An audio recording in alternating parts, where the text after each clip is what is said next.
ও ভাই কিভাবে বললে বুঝবা? ও ভাই কিভাবে বললে বুঝবা? কিভাবে বললে বুঝবা? কিভাবে বললে গুনাহ ছাড়বা? বলো বলো।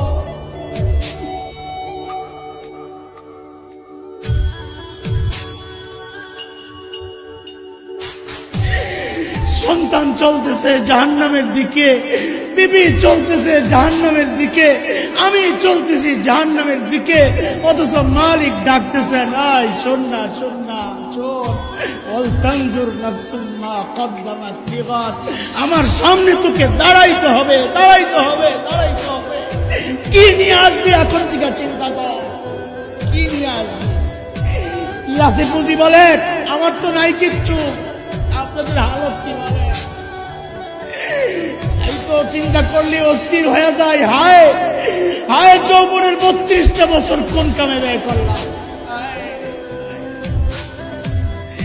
প্রতিদিন যদি একবার করে সুবহানাল্লাহ পড়তাম, আমল নামায় কতগুলা সুবহানাল্লাহ জমা হইতো। প্রত্যেক দিন যদি 2 রাকাত নফল নামাজ পড়তাম, আমল নামায় কতগুলা নফল নামাজ